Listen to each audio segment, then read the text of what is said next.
قرآن مجید کیا چیز ہے؟ قرآن مجید سب سے پہلے اللہ تعالیٰ کی شان ہے، صفت ہے۔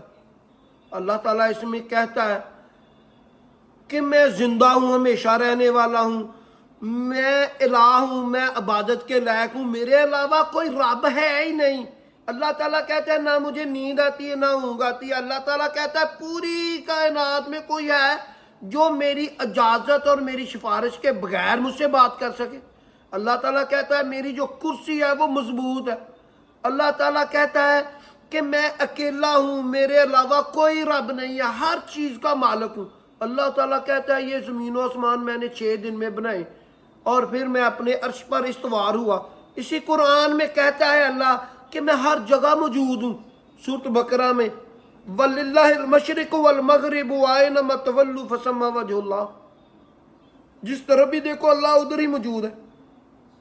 اللہ تعالیٰ قرآن مجید میں سب سے پہلے اپنی شان اور صفت بیان کرتا ہے، کیونکہ اللہ تعالیٰ قرآن جو ہے وہ اللہ تعالیٰ کی شان ہے، صفت ہے۔ سورۃ بقرہ میں سب سے پہلی آیات الحمدللہ رب العالمین، تمام تعریفیں اللہ کے لیے جو تمام جہانوں کا پالنے والا ہے، الرحمن الرحیم، جو رحمان ہے رحیم ہے۔ رحمان رحیم جو طاقتور ہے وہی رحم کرتا ہے، جو کمال رکھتا ہو طاقت میں وہ اللہ تعالیٰ ہے۔ پھر کہتا ہے مالک یوم الدین، یوم جزا کے دن کا مالک۔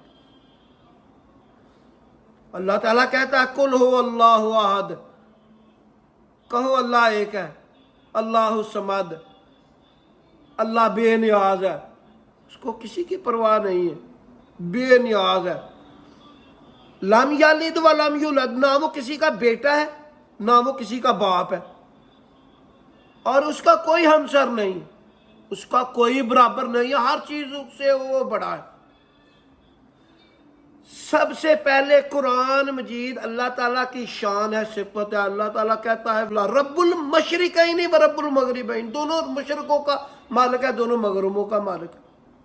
اللہ تعالیٰ سورۃ حشر میں آخر میں بہت پیاری اپنے بارے میں باتیں کرتا ہے، ہو اللہ، او اللہ، ہو اللہ الذی لا الہ الا ہوا عالم الغیب والشہادۃ هو الرحمن الرحیم، هو اللہ الذی لا الہ الا هو المالک القدوس السلام المؤمن المہیمن العزیز الجبار المتکبر سبحان اللہ عما یشرکون، هو اللہ الخالق البارئ المصور له الاسماء الحسنى یسبح له ما فی السماوات والارض وهو العزیز الحکیم۔ اللہ تعالیٰ کی شان ہے، تمام شان ہے اللہ تعالیٰ کی۔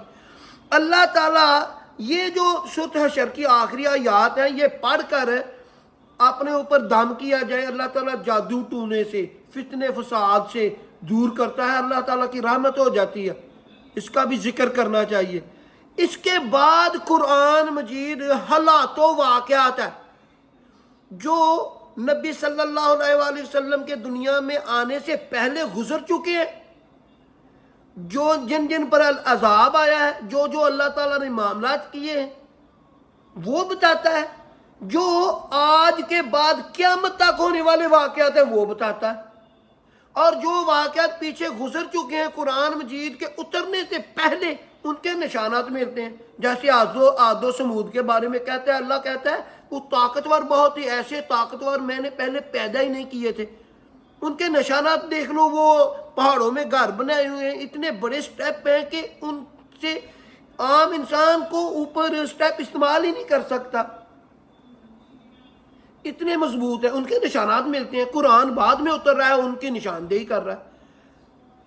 اور حالات و واقعات نبی صلی اللہ علیہ وسلم سے جو پہلے گزرے ہیں، جو قیامت تک آئیں گے، ان کے بارے میں بتاتا ہے۔ اور اس کے بعد قرآن مجید زندگی جینے کا ڈھنگ سکھاتا ہے، پھر راہ ہدایت ہے۔ اکیلا قرآن راہ ہدایت نہیں ہے، سب سے پہلے شان ہے، صفت ہے اللہ تعالیٰ کی، برکت والی چیز ہے، اس کو روزانہ پڑھنا چاہیے۔ اور یہ اللہ تعالیٰ کی شان اور صفت ہونے کا سب سے بڑا فائدہ یہ ہے کہ آپ اس کو مجبوری میں پڑھیں، آپ اس کو غم میں پڑھیں، آپ کا زندگی سے دل اکتا گیا ہو، آپ مجبور ہوں، آپ پھنسے ہوئے ہوں، آپ جادو ٹونے میں گرفتار ہوں، آپ اس کو پڑھتے جائیں گے، اللہ تعالیٰ آپ کے راہ ہموار کرتا جائے گا۔ کیوں؟ اس لیے کہ اللہ سے طاقتور ہے ہی نہیں۔ اللہ تعالیٰ کہہ رہا ہے اللہ لا الہ الا هو الحی القیوم لا تاخذہ سنۃ ولا نوم لہ ما فی السماوات وما فی الارض۔ اللہ تعالیٰ آیات الکرسی میں بانگے جوہل کہہ رہا ہے کہ مجھ سے طاقتور ہی کوئی نہیں ہے۔ اللہ تعالیٰ اس لیے قرآن مجید میں زندگی گزارنے کا ڈھنگ ہے، زندگی قرآن مجید سے آسان ہوتی ہے۔ اللہ تعالیٰ کی سب سے پہلے قرآن مجید شان ہے، صفت ہے، جو حالات و واقعات گزر چکے ہیں، جو آنے والے ہیں، ان کی نشاندہی کرتا ہے، وہ بتاتا ہے، اور راہ ہدایت ہے، زندگی کے اصول بتاتا ہے۔ اور قرآن مجید پڑھیے، اپنی زندگی آسان بنائیے، اپنی دعاؤں میں یاد رکھیں۔ اللہ حافظ۔